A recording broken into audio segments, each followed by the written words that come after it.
আমি সিঙ্গেল। কানা কুজো প্রতিবন্ধী খোড়া কোনো মেয়ে সিঙ্গেল আছো? থাকলে নক দিও, সুখ দুঃখের আলাপ করব। ইভান সেই পোস্টে হাহা রিয়াক্ট দিয়ে কমেন্ট করেছে, আছে ভাই আছে, বাংলাদেশের ক্রিম আপা, সুমাইয়া রুমু, রানু মণ্ডল, মিস চকলেট সহ আরও কিছু টিকটকার প্রতিবন্ধী সিঙ্গেল আছে। তখনই আদ্রিতা বেরিয়ে আসে আবরারের কেবিন থেকে।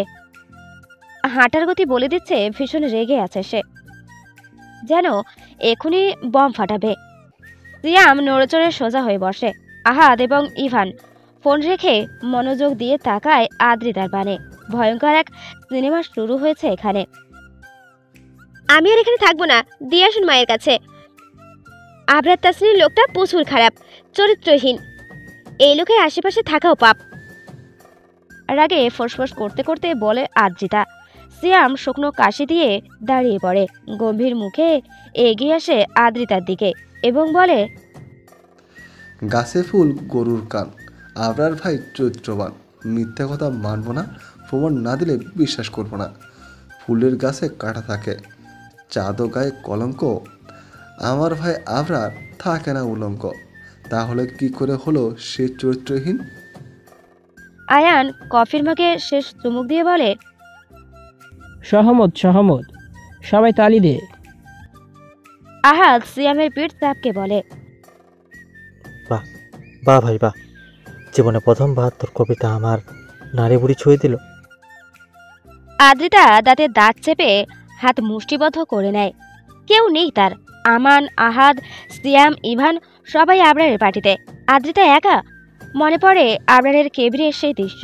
আদ্রিতা যখন আবরারকে বলেছিল, আপনি, আবরার আদ্রিতার ঠোঁটে আঙুল ঠেকিয়ে ফিসফিস করে বলল, আজকের রাতটা আমায় দাও, ট্রাস্ট মি, নেক্সট টাইম ওর পুরুষের নাম উচ্চারণ করতেও গলা কাঁপবে।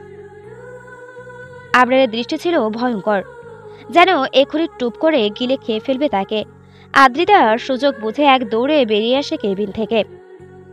আপনারা বিশ্বাস কেন করছেন না আমার কথা? উনি খালি অশ্লীল বলতে বলতে থেমে যায় আদ্রিতা। গিলে ফেলে কথা, মাথা নিচু করে বিড়বিড় করে বকা দিতে থাকে আবরার সহ সবাইকে। ইভান বলে,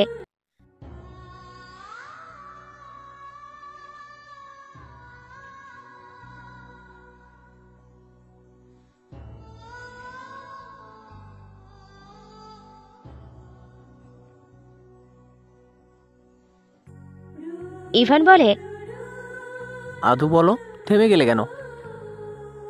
আদু নাম শুনে আদ্রিতার রাগ 3 গুণ বেড়ে যায়। আশেপাশে তাকিয়ে কিছু খুঁজতে থাকে। টি টেবিলে পেয়ে যায় সিয়ামের ফোন। সেটা তুলে ছুঁড়ে মারে ইভানের পানে। সিয়াম বুকে হাত দিয়ে বসে পড়ে, কাঁদো কাঁদো স্বরে বলে, আমার ফোন। ইভান ফোনখানা ক্যাচ করে ধরে ফেলে। আপনার মাথা, থাকবই না আমি এখানে, এক্ষুনি চলে যাব, আপনাদের সাথে আর কথা বলবো না কখনো। বলতে বলতে পেছু ঘুরে চলে যেতে থাকে।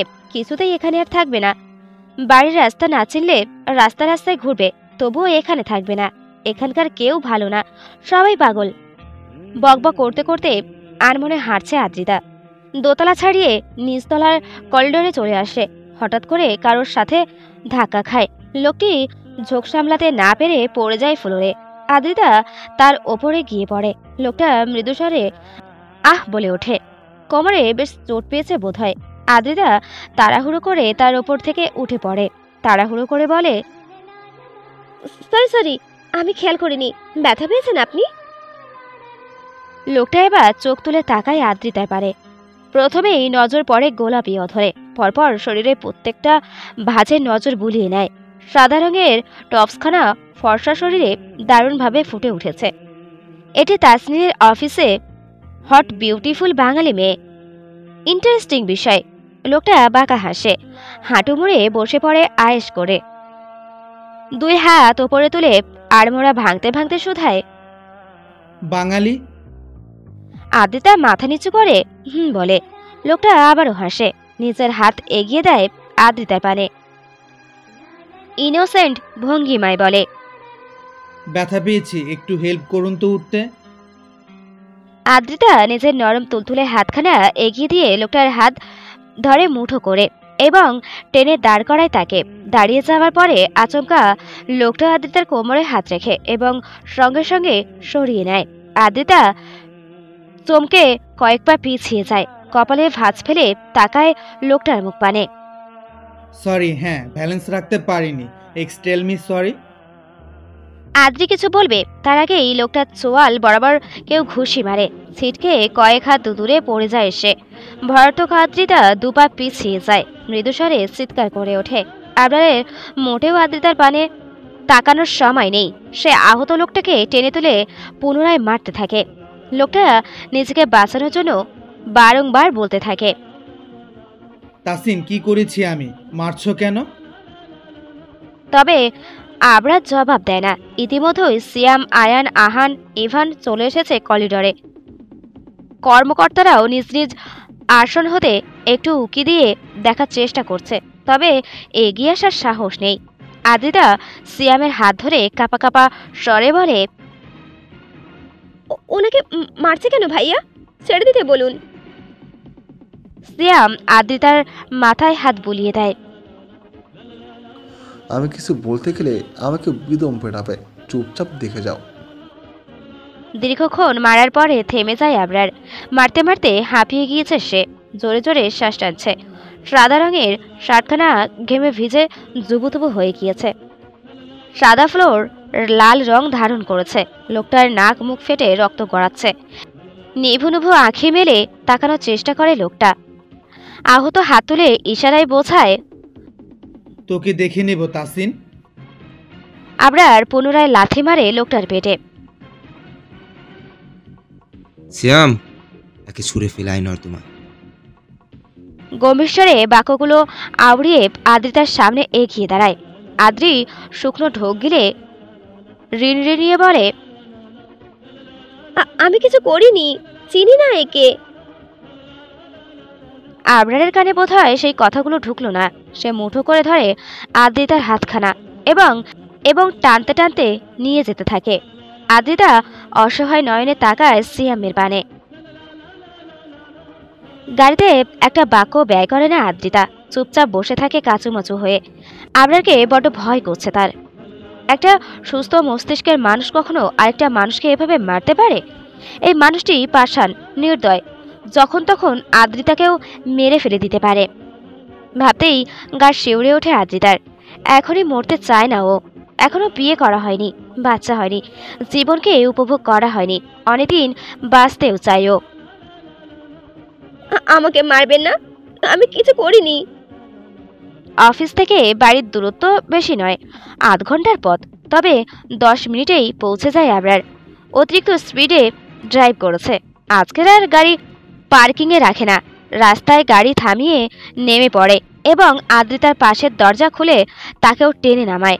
পুনরায় টানতে টানতে নিয়ে যায় বাড়িতে। এই বাড়ির দরজা 3টে সিস্টেমে খোলা যায়, 1 পাসওয়ার্ড দিয়ে, 2 ফিঙ্গারপ্রিন্ট দিয়ে, আর 3 কার্ড দেখিয়ে। আবরার বুড়ো আঙুলের ছোঁয়া দিয়ে দরজা খোলে। ভেতরে প্রবেশ করতেই অ্যানি দৌড়ে এসে আদ্রিতার পা জড়িয়ে ধরে। দীর্ঘক্ষণ একা বাড়িতে থাকতে থাকতে বোর হয়ে গিয়েছে সে। ভয় পেয়েছে নিশ্চয়ই। আদ্রিতা নিচু হয়ে অ্যানিকে কোলে নিতে চায়, তবে পারে না, কেননা আবরার পুনরায় তাকে টানতে টানতে কক্ষের দিকে নিতে থাকে। টানছেন কেন? বাড়ি এসে গেছি তো। জবাব দেয় না আবরার। সোজা নিজ কক্ষে নিয়ে তবেই হাত ছাড়ে। এতক্ষণে স্বস্তির নিঃশ্বাস ফেলে আদ্রিতা। ক্লান্ত ভঙ্গিমায় বিছানায় বসে। আবরার দরজা বন্ধ করে নিজের পরনের শার্ট খুলে ফেলে। ড্রেসিং টেবিলের ওপর থেকে আয়রন মেশিনের সুইচ অন করে একটু অপেক্ষা করে। গরম হয়ে গেলেই আয়রন মেশিনখানা চেপে ধরে আদ্রিতার ডান হাতের তালুতে। চিৎকার করে ওঠে আদ্রিতা। হাউমাউ করে কাঁদতে শুরু করে। ছাড়া পাওয়ার তাড়নায় ছটফট করতে থাকে অনবরত। হাতখানা জ্বলে পুড়ে ছাই হয়ে যাচ্ছে। আবরার আদ্রিতার মুখ পানে তাকিয়ে আছে। ছটফটানি দেখতে বেশ ভালোই লাগছে। বিড়বিড় করে বলে, যে হাত আবরার তাসিন ব্যতীত অন্য পুরুষদের প্রাণে এগোয়, সেই হাত সুস্থ থাকতে পারে না। খানিকক্ষণ পরে সরে যায় আবরার। আদ্রিতার হাতখানা টকটকে লাল হয়ে গিয়েছে, ধোঁয়া বেরোচ্ছে। ফু দিয়ে হাতের জ্বালা কমানোর চেষ্টা করতে থাকে আদ্রিতা। আবরার আয়রন মেশিন নিজের পায়ের উপর ফেলে দেয়, এরপর কয়েকটা লাথি মেরে ভেঙে গুড়িয়ে ফেলে। আদ্রিতা এক হাতে মুখ ঢেকে উচ্চস্বরে কেঁদে ওঠে, ভাঙা ভাঙা স্বরে বলে, কেন করছেন এমন? কি করেছি আমি? আবরার চোয়াল শক্ত করে চেপে ধরে আদ্রিতার গাল, মুখের কাছে মুখ নিয়ে ফিসফিস করে বলে, পাগল করে দিয়েছিস আমায়।